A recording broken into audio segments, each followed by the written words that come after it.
So the first class today we are now going to start. Internal combustion engines is the subject. Now, I'll tell you first of all, I think we are having a time up to the semester is supposed to begin in July, end in the month of November. Now we are starting in November. I think it will continue till January. So 3 months time we are having. So this is a subject which is of utmost importance to mechanical engineers, and you should have a very deep understanding of the subject, because today's class I will only outline the subject to you.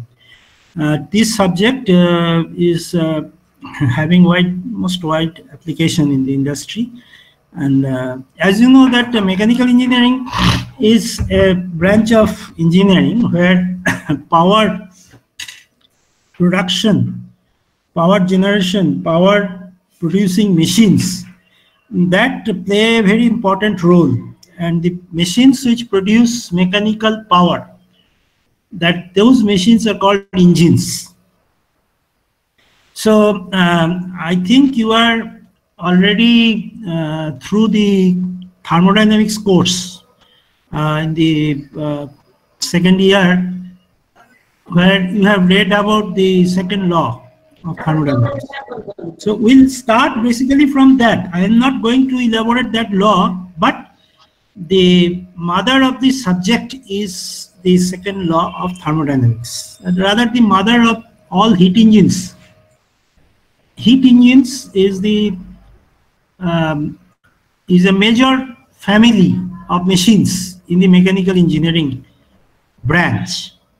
Apart from heat engines, we have got machine tools. That is another big branch which comes under the realm of production engineering. And thermal power plants is also falling under the heat engines. The power plants for gas turbines, steam turbines, and aircrafts, and they also fall under heat engines. And for jet propulsion, for rocket propulsion, for missiles, everything is coming under the propulsion systems are all coming under the heat engines. So this is a very important thing, and very important for your interviews, for your jobs also, because from my own experience I can say I was in, for some time I was in Tata Motors. So I can remember, even if you are not interested in joining any automobile industry company, for other companies also, the automobile knowledge in automobile engineering and knowledge of internal combustion engines is very important.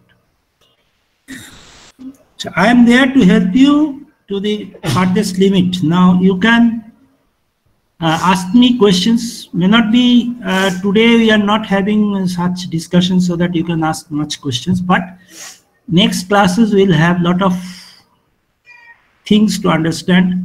And this is a subject where descriptive part is also there and mathematical part is also there.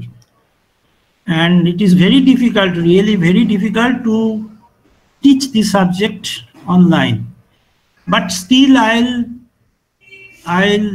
try to do it to the farthest possibility as far as my capability. And when the university opens, I'll take you to our shop, our powerhouse, where I'll show you cutouts of Rolls-Royce engine.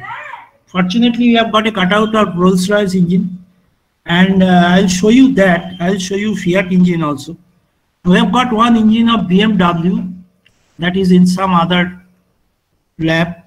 So I think we'll be able to, because before starting the theories, I would like to also show you the hardware, that is the basic things, the parts, the engine components, etc., etc.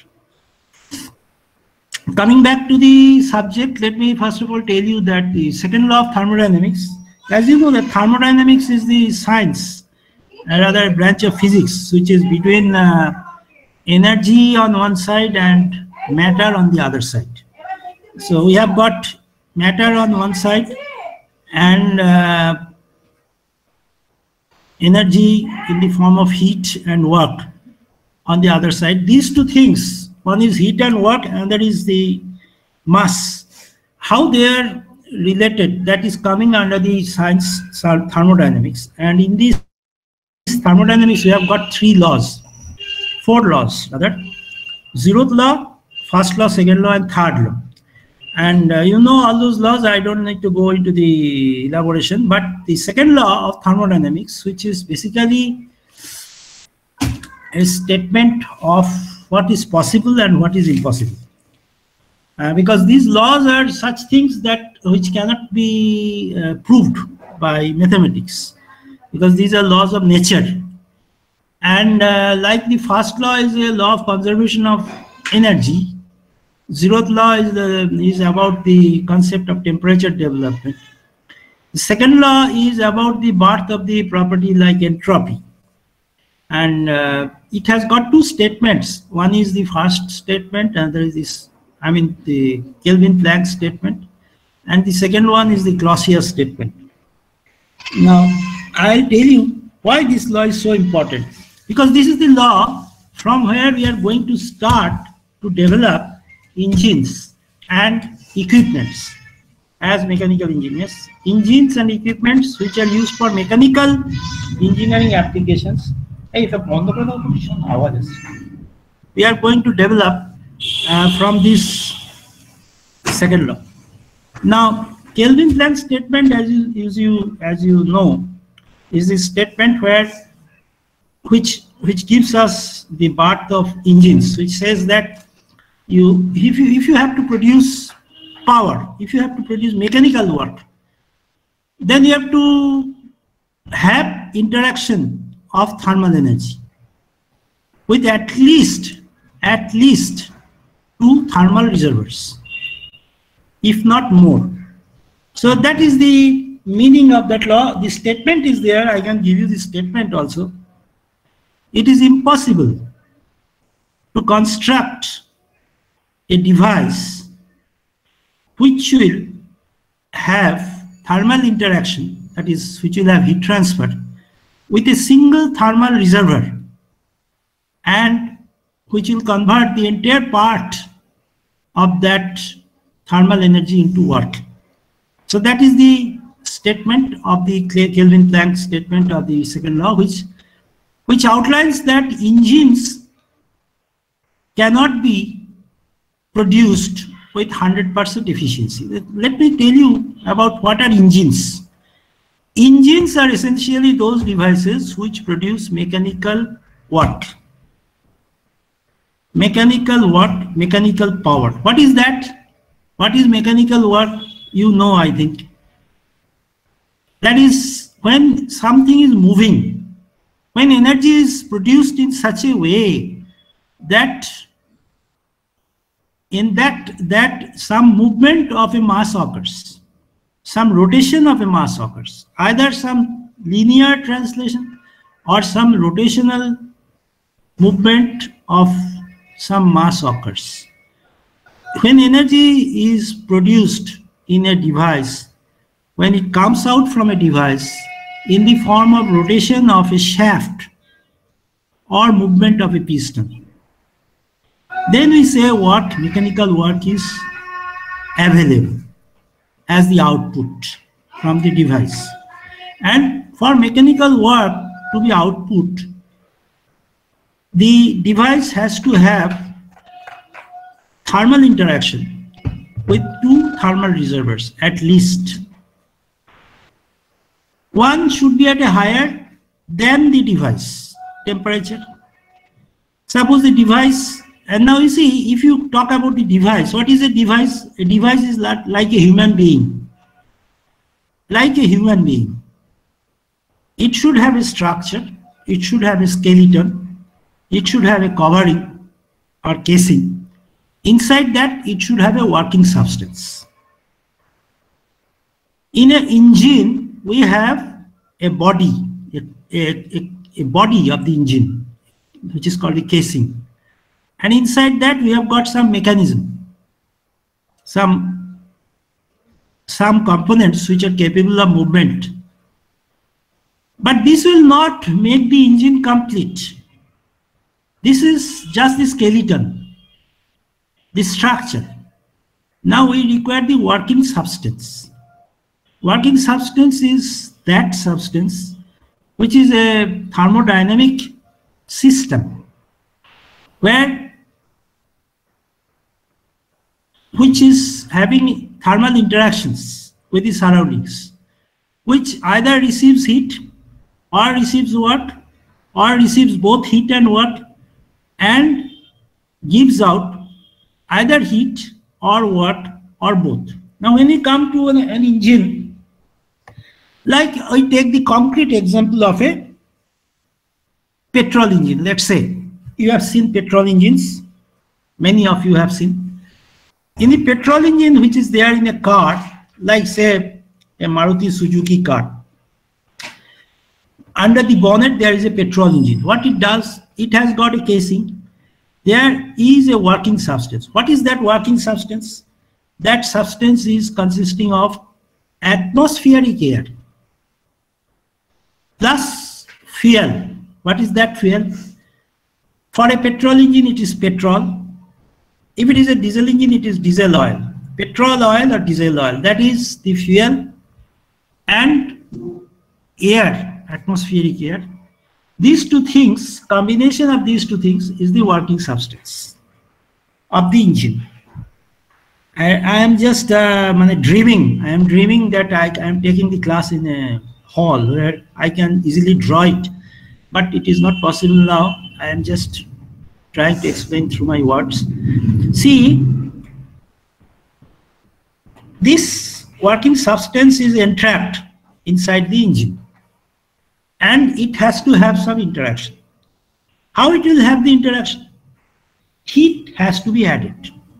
If you remember the model of the second law, if you remember the Kelvin-Planck statement model, just think that we have got two thermal reservoirs. One is higher temperature reservoir at temperature TH, and that is the lower temperature thermal reservoir at temperature TL.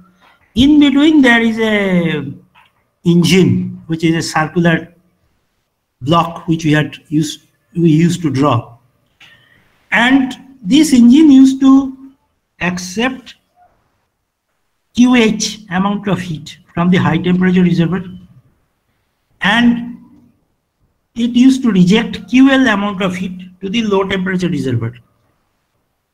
High temperature reservoir is at temperature TH, low temperature reservoir is at temperature TL. TH is greater than TL, QH is greater than QL, and the difference QH minus QL is the net output work by the engine. The net output work is QH minus QL, right? Do you remember this thing? Hello? Hello? Hello? Yes, Yes, sir. sir. Yes, sir. Yes, sir. So, this QH minus QL is the work output, W. And if you remember, the efficiency of the engine was W by QH. That is output by input. Output was work, input was the heat which is added. Not QL. QL is not the output. QL is not the output. QL is the heat rejection.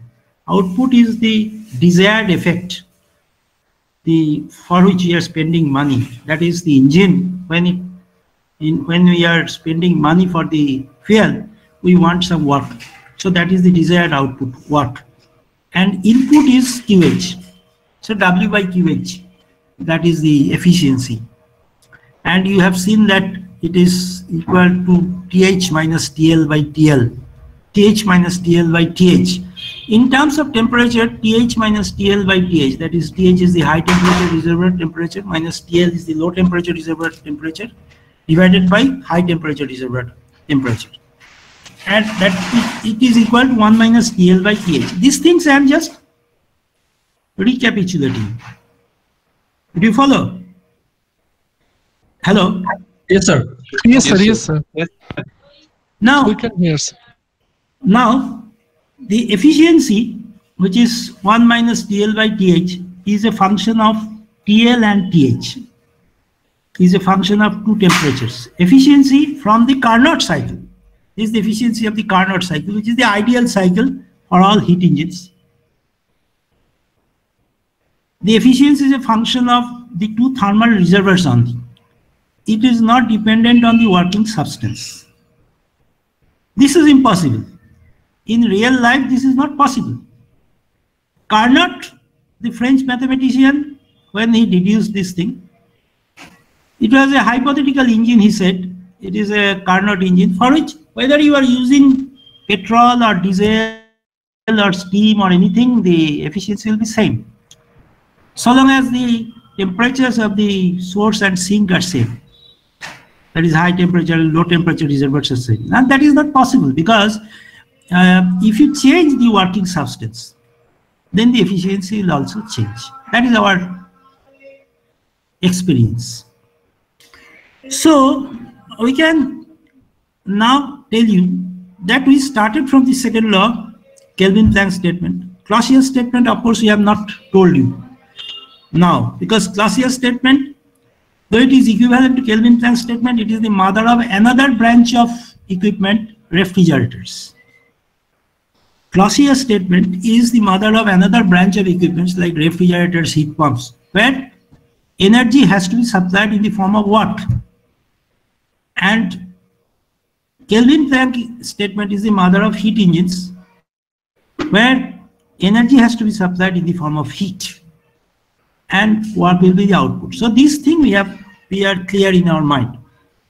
Now, so we have learned that engines are those devices which produce mechanical work continuously out of converting some other form of energy. In that definition, suppose we have an electrical machine that also can be called an engine, like an electrical motor. An electrical motor, it produces continuously mechanical energy by rotation of the shaft. What is the input? Input is the electrical energy. That is also an engine. That is an electrical engine, an electrical machine. This is not a heat engine. Then what is the difference between an engine and a heat engine? An engine produces mechanical power continuously by converting any other form of energy, and heat engine produces mechanical power by converting heat energy.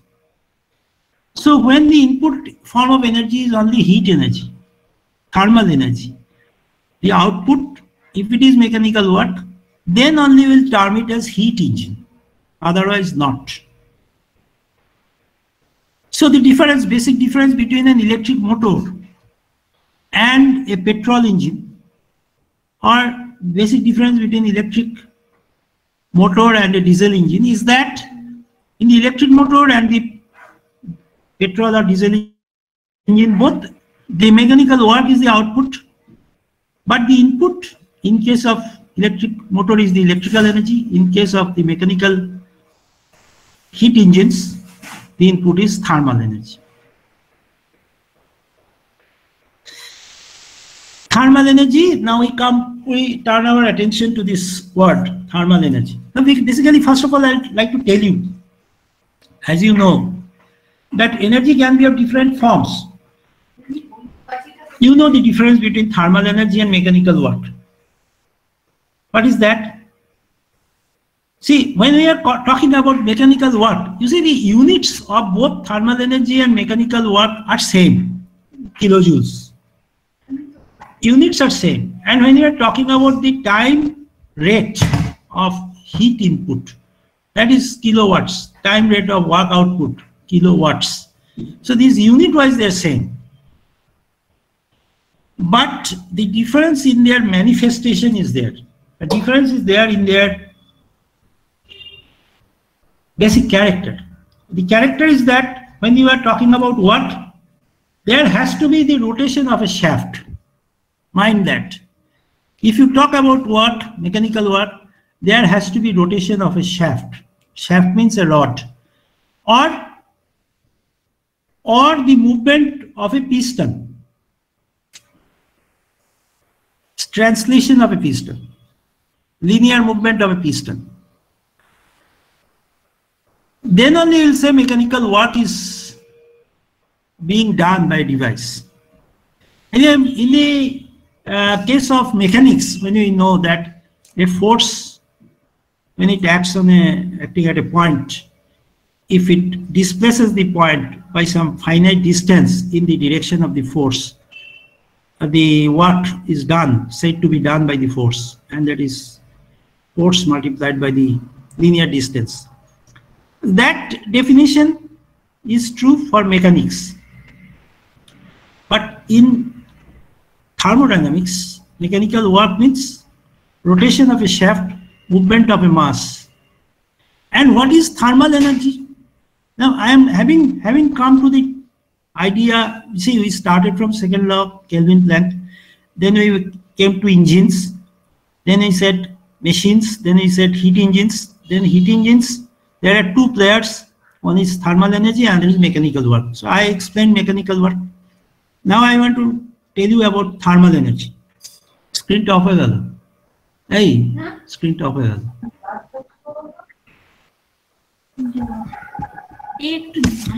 Hello. Yes, sir. Yes, sir. We can hear. Well. Yes, sir. Thermal energy, that is heat energy. Now, how heat energy can be supplied? It's not that I'll just burn a piece of paper, or I'll just burn some wood or something, and I'll expect some movement will occur. No. Suppose I want to derive work in the form of rotation of a shaft or movement of a mass, and if I think that I'll have a working substance and I'll just put some heat by heating by a Bunsen burner. Suppose I have got some water in a pot which is closed. Now I heat it up by a burner. So I am supplying heat. Do I expect any work output? See, if work has to take place, energy has to be first of all supplied in the form of heat. We have to burn some fuel first. Burning of a fuel is important. How heat will be produced? If you have to produce heat, you have to burn some fuel. What is that fuel? A fuel is something upon burning which produces heat. There may be solid fuel, liquid fuel, gaseous fuel. Solid fuel may be coal or wood. Liquid fuel may be petrol, diesel, or any other thing like ethanol, methanol, etc., etc. Gaseous fuel may be CNG, compressed natural gas, liquid natural gas, etc. Now these are petroleum derivatives.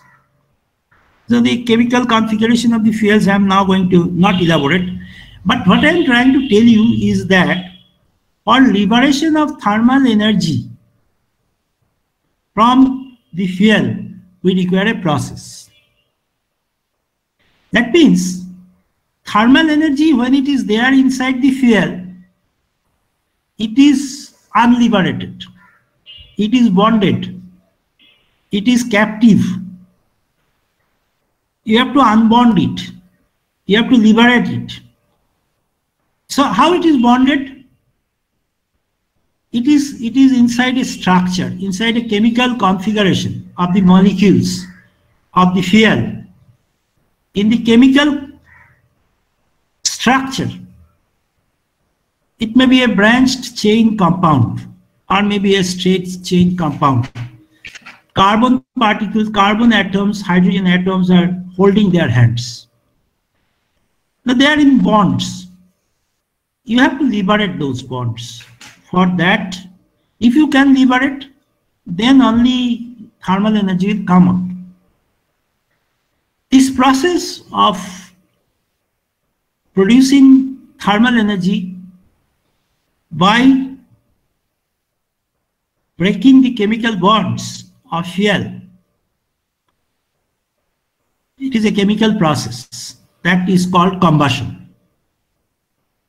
So combustion is a process where energy, thermal energy is liberated out of chemical fuels by way of burning. Now when I am talking about combustion, we know all of us have got some idea about combustion. But it is not a very simple thing, I tell you. One thing is that I am just arbitrarily burning something. Another thing is that I am burning something in a controlled manner. I want to control the combustion because I want to control the energy liberation rate. Per unit time, how much energy will be liberated, that I want to control. So that kind of combustion, we are calling combustion loosely. But basically when we talk about combustion, we are now thinking about how we can realize thermal energy by burning fuels in an orderly fashion. Now, and I said that combustion requires some initiation. You have to initiate combustion. It's not that there is a fuel and it will start burning. What is that burning? It is a chemical reaction process between the carbon and hydrogen molecules of the fuel with the oxygen molecules of air. So if there is no oxygen in an atmosphere, there will be no combustion. So for this burning, we require some initiation. We have to initiate. For that, we call the process as ignition. Ignition is the initiation of combustion of the fuel by some means. And after ignition, the carbon and hydrogen molecules and atoms combine with the oxygen molecules and atoms and produce carbon dioxide, carbon monoxide, hydrogen dioxide, H2O. And this kind of chemical reaction is very fast chemical reaction. So combustion, by definition, is a very fast chemical reaction, during which oxygenation of carbon and hydrogen and other items like nitrogen also may occur and produces carbon dioxide, carbon monoxide, nitrogen dioxide, nitrogen monoxide, water, and another molecules. These are called the products of combustion, and also this process is associated with the liberation of huge amount of heat. Now, depending on the amount of heat liberated from a system, we call whether it is suitable to be used as a fuel or not. Suppose if we use, why we are using coal out of so many substances, why we are using coal, or why we are using petrol, why we are using diesel? Because per unit mass of these fuels, like petrol, diesel, you are going to liberate huge amount of energy. How much amount of energy? It has been found that if you completely burn 1 kg of diesel, you are going to liberate around 43 megajoules of energy, 42,800 megajoules of energy. If you can burn 1 kg of diesel in 1 second, you are going to produce 42 megajoules in 1 second, that is 42 megawatts. So that is how the heat is produced by combustion. Now, this heat, as you have read thermodynamics, I am getting a chance, because this is an introductory class, so I am getting a chance to have liberty to wander into the subject in thermodynamics, because when we start internal combustion engines, we will not be able to go back to thermodynamics. So this is a very wonderful world. You see, this heat cannot move alone. Heat, this energy, when it is liberated, this energy always takes the container, like water. Water is flowing, but water requires a boundary. Water always requires a boundary. When it flows through a river, channel, it requires a boundary. When it flows through a drain, it requires a boundary. When it flows in the ocean, it requires a boundary. When it has to be contained into a pot, if you have to realize, if you have to drink water, you have to put it into a pot.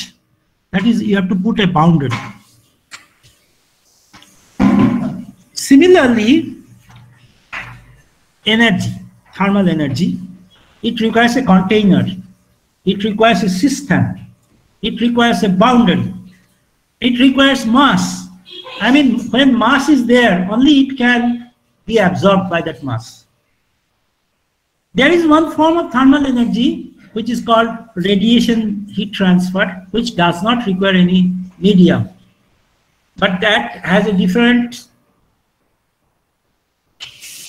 mechanism, like electromagnetic wave and other things. That is a different, we are taking it out from our scope of discussion, but other forms like conduction and convection, forms of energy transfer. Conduction and convection forms of heat transfer, they always occur through some mass, through some system. So this is the system which we call working substance. Working substance is the substance which will accept heat from one source and convert it into work. So that is the working substance. And that working substance is different for different heat engines. If it is petrol engine, working substance is atmospheric air plus petrol fuel. If it is diesel engine, working substance is atmospheric air plus diesel fuel.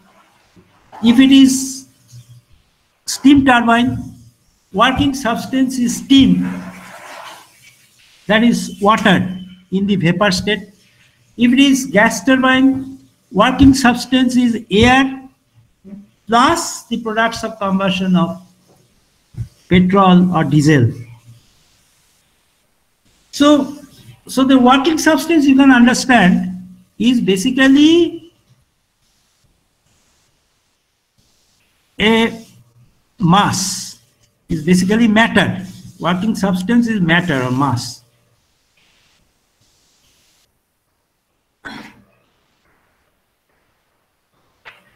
বালতিতে আছে তার মধ্যে কিছু দিয়ে দাও, প্যান্টার গেঞ্জিটা দিয়ে দাও।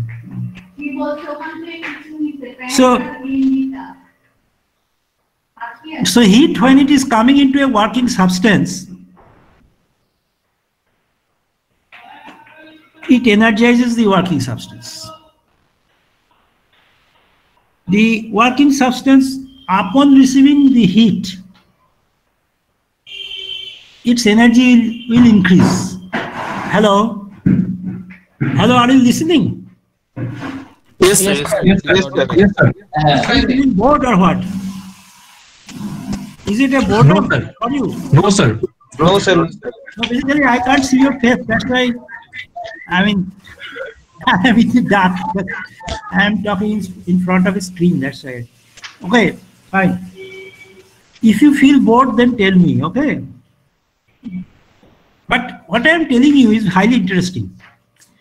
See, the working substance is like a human being. See, if you take enough of Horlicks, Bournvita, suppose if I am a person, I never take this Horlicks, Bournvita, I suddenly take this. So suddenly I feel energized. I'll try to spend that energy. If you get some kind of steroid, your system will be energized. You will try to spend that energy. Same thing occurs for a working substance.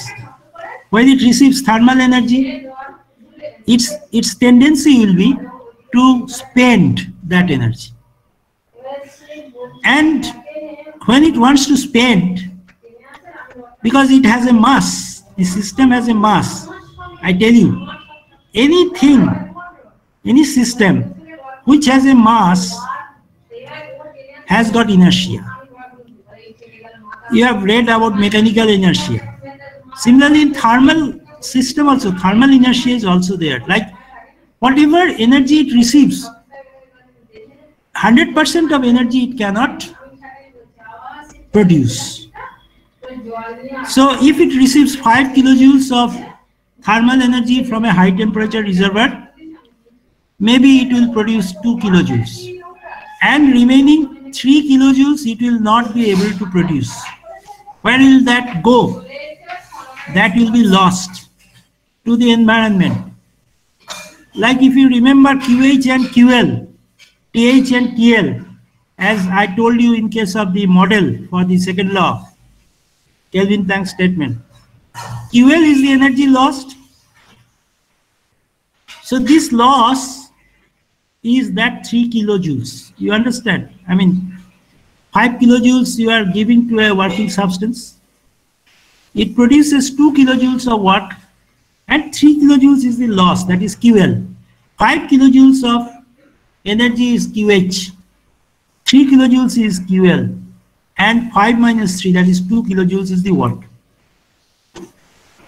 So what will be the efficiency? 2 by 5, 40%. That is called the thermal efficiency. See, I am giving you a very rudimentary example. What is the important thing is that before the advent of the second law, we did not know that 100% of energy cannot be produced, cannot be converted in the form of work from heat. We did not have that idea. From the first law of thermodynamics, it says that when a system undergoes a cycle, cyclic integral of heat transfer is equal to cyclic integral of work transfer. So there is no question of any kind of energy loss. So there is no question of efficiency of the system. Efficiency of the system is associated with loss. When output is not equal to input, then only the concept of efficiency comes. And that concept comes from the second law. Another thing is that the loss of energy gives rise to another property which is called entropy. So loss of energy leads to entropy generation. Because when there is a loss, this loss invites a lot of irreversibilities. Because the real processes are all irreversible, and all irreversible processes are associated with entropy generation. Of course, those things will not, I don't want to bother you much with that right now, but what I am trying to tell you, actually the highlight that I want to make is that there is a loss. Whatever is the input, loss is there, subtract the loss, then you get the output. So that is the story of any heat engine also. So having told all these things, we have now come to understand that for a heat engine to operate, we require a fuel, we require a working substance, we require ignition of the fuel, we require combustion of the fuel, we require transfer of heat to the working substance, we require, inside the working substance, we require some mechanism also. A mechanism is also required, like a piston cylinder arrangement is required, or a turbine arrangement is required. This turbine device or a piston cylinder arrangement is that just an arrangement, it is a mechanism. Where rather a machine, but I'll tell you, it's a combination of mechanisms, and it receives the heat, finally produces the work. So if you do not put this machine like the turbine or the heat engine, you are not going to get work, I'm telling you. So working substance is one thing, and the working substance has to go through a machine. This working substance plus the machine consisting of mechanisms, this entire thing is covered by an enclosure, which we'll term as the engine. Like when you are looking at a petrol engine, it is basically an enclosure. Inside that enclosure, we have got the machine, that is the piston cylinder arrangement is there, the crankshaft is there, valves are there, connecting rod is there, all these things are there. And output, there is a shaft coming out from that enclosure. That shaft is only rotating. We can just see the rotation of that shaft. And we are applying some fuel at the fuel tank. That fuel goes to the inside the combustion chamber, and there some burning occurs because of some spark that we produce. So this is the story. Is this story clear to you? Hello? Yes, sir. Okay. Yeah, God willing, I think we will be able to, and rather I will be getting the total satisfaction if I can show you the Rolls-Royce or the Fiat engine in reality, where you will be able to see what I told right now. You will be able to see that how the piston moves, how the crankshaft rotates, how combustion occurs, all these things. So this everything, whatever I told you till now, is about the heat engine. But now our subject is internal combustion engine. What is that? It is also a kind of heat engine. When we are talking about heat engines, we have got two types of heat engines. There are two broad categories of heat engines. These two broad categories have been formed based on the process of combustion. That means in both the kinds of engines, both these categories of engines, we have got working substance, we have got machine, mechanisms, enclosures, crankshaft, we have got output shaft. Both these types of engines, we have got combustion in combustion chamber. But then again, these two categories of engines are different. One of them is called internal combustion engine and the other is called external combustion engine. So these are the two categories of engines, external combustion and internal combustion, out of which now in this subject will be concerned with internal combustion engines.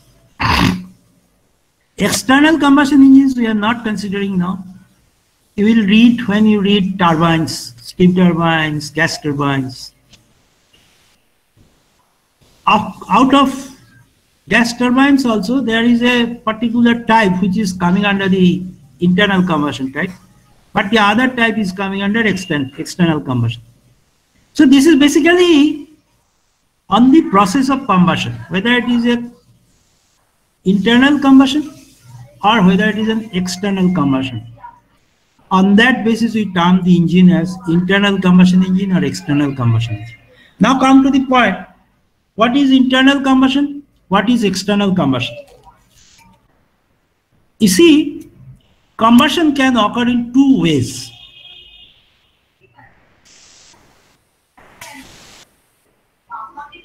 Suppose a human being, a person dies, a man dies, right? After death, what do you do? We take the body to the crematorium, burn the body. Not always, but in most of the cases, we burn the body. Sometimes we bury the body in a graveyard, but I'm talking about those cases where we are burning. How we burn? We are igniting the body externally from outside. That is, the body internally is not burning, it is burning from outside. This is external combustion.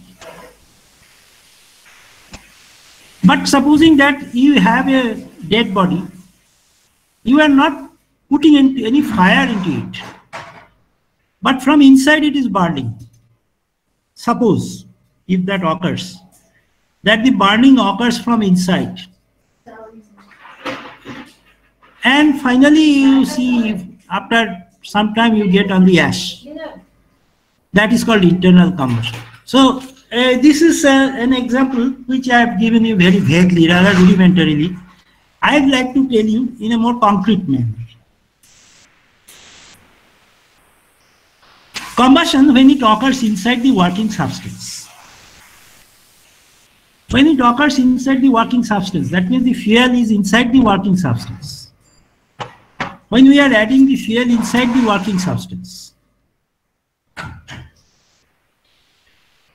like we are mixing sugar into water, making a sweet solution. Suppose instead of sugar we have got fuel, instead of water we have got air. We are mixing fuel with air. We have got petroleum based petrol, we are mixing the petrol to air, and then we are igniting that petrol air mixture by some means, let's say by a spark or something. Then what will happen? The petrol molecules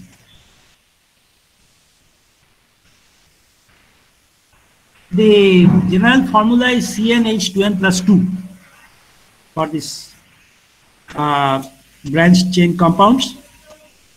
N is a digit, let's say, whole number.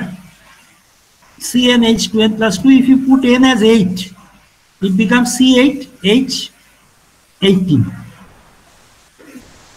So that is called isooctane, which is a branched chain compound. This isooctane is the chief constituent of gasoline, which is told by the nickname gas. In USA, in many places, we say gas. Basically, it is gasoline. It is a liquid and branched chain compound. 99% of that is isooctane, rather 99.9%. And this isooctane C8H18 will burn with 12.5 molecules of oxygen. So if you write that equation, C8H18 plus 12.5 O2, it becomes 8CO2 plus 9H2. Plus, this is an exothermic reaction, and huge amount of energy liberation occurs. So this process, if it occurs inside the air fuel mixture, we call it internal combustion. I think you are now clear in your mind. We take air fuel mixture, petrol air mixture or diesel air mixture inside a closed container and burn the fuel air. The fuel molecules combine with the air particles, produce the products of combustion. If we consider that the combustion is complete, there is CO2, SO2, NO2, etc., etc., etc., plus huge amount of energy, divided thermal energy. If you consider that we have less than the desired amount of air in the mixture, then the entire amount of fuel will not get burnt. Some portion of the fuel will remain unburned. The portion that burns produces CO2, SO2, etc., NO2, etc., etc., etc. And the product of combustion is constitute of carbon dioxide, water, NO2, etc., etc., plus unburnt fuel particles, plus unburnt air particles, or maybe if the air is in excess, unburnt air, uncombined air particles. So this entire mixture of fuel, unburnt, air, uncombined, plus CO2, CO2, water, etc., etc., this total thing is called the products of combustion. This is highly heated. The process that has occurred is internal combustion. And those family of engines where this internal combustion occurs. That is, the combustion of fuel occurs internally, inside air. Those engines are called internal combustion engines. What is the example? Petrol engines, diesel engines, and there is a class of gas turbines also, where internal combustion occurs. So these are the three categories of, and then there are other engines also which are working, internal combustion engines, where petrol and diesel is not used as the fuel, where maybe CNG is used as the fuel, or LPG is used as the fuel, or maybe say a mixture of say petrol and ethanol is used as the fuel, or maybe a biodiesel is used as the fuel. Biodiesel is also another kind of fuel. So the combustion, if it occurs inside the working substance, then we call it internal combustion. Now come to external combustion engines. External combustion means the fuel is outside the working substance. Internal combustion, fuel is put inside the working substance, inside the combustion chamber. And external combustion engines, fuel is kept outside the working substance. And the fuel is ignited by some means, and the fuel burns, produces the products of combustion, which is in the form of smoke. And that products of combustion is outside the working substance. You follow? Outside the working substance. Take the case of a boiler. What happens in a boiler?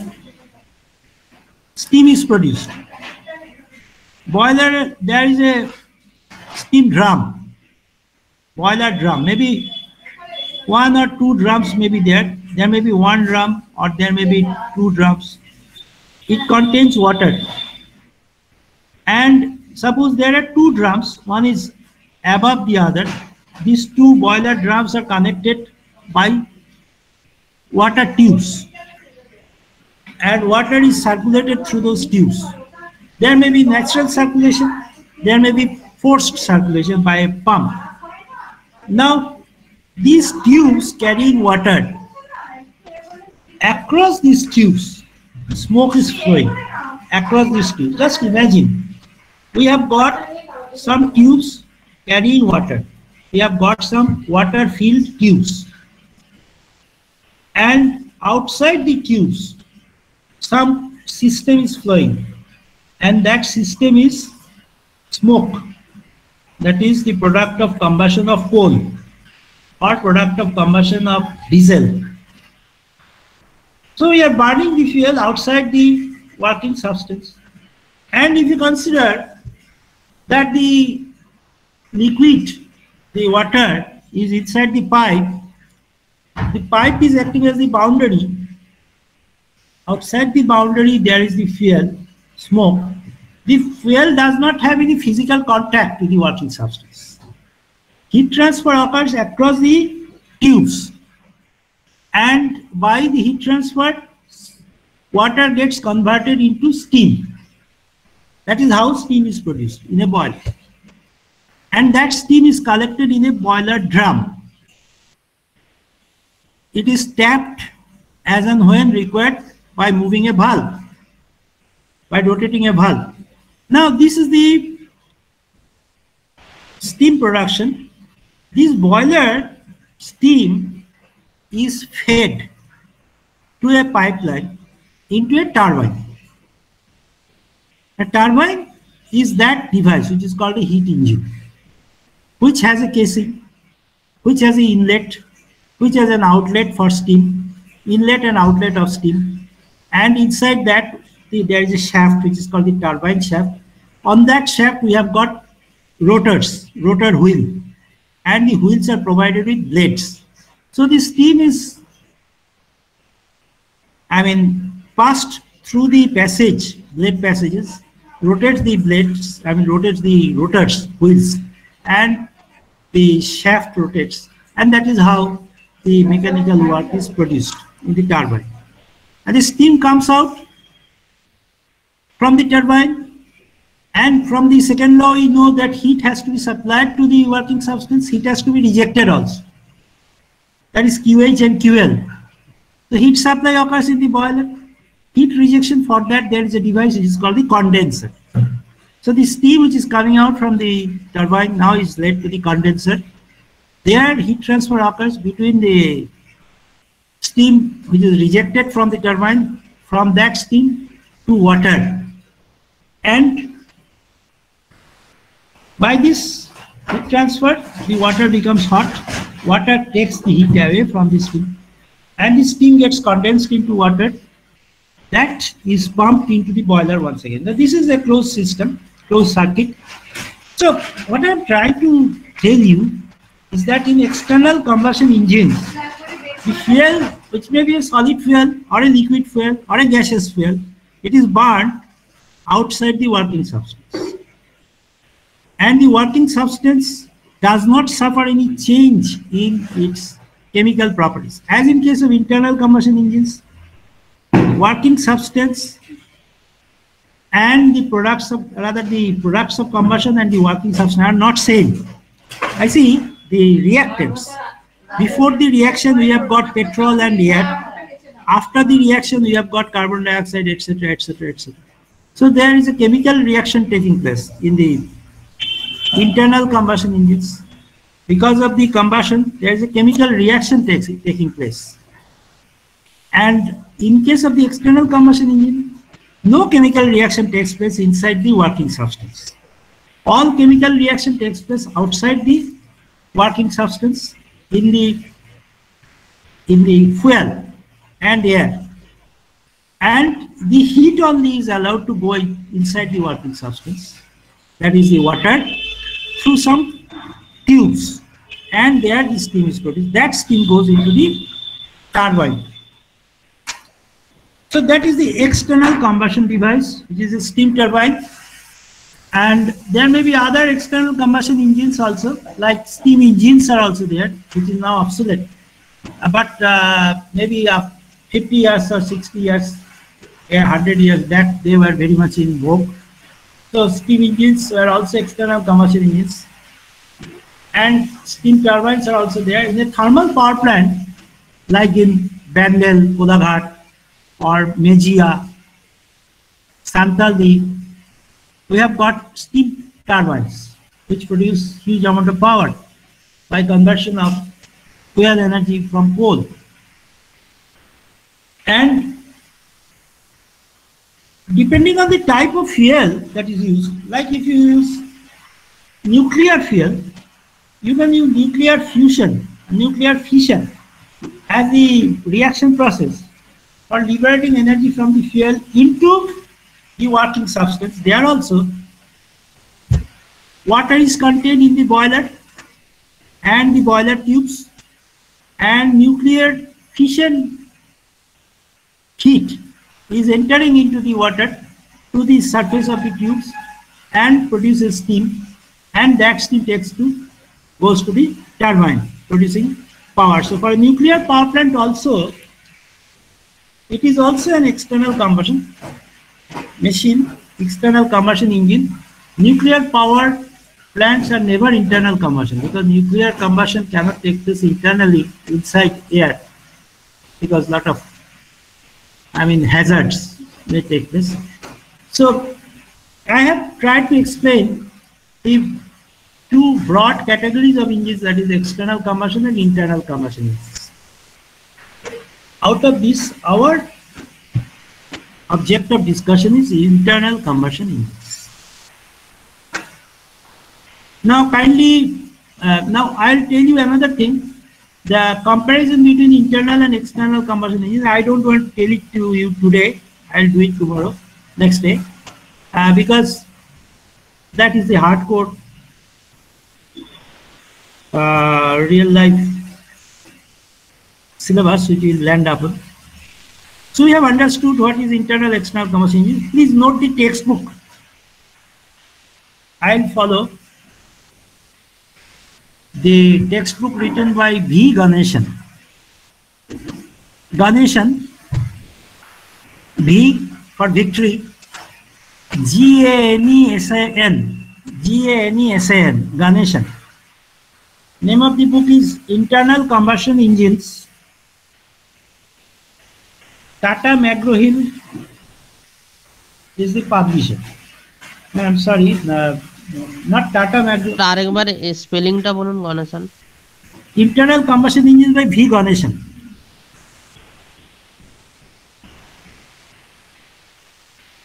Internal Combustion Engines by V. Ganeshan. Have you got it? Have you got the name? হ্যাঁ হ্যাঁ And Yes, sir. producer, publisher is Tata McGraw-Hill, TMH. Now you have to have a copy of this book with you because this being a major subject, and you will have to face a lot of interviews also. May not be directly associated with heat engines jobs, but maybe associated with other jobs also, like Reliance group of companies. They also ask questions of thermal drives.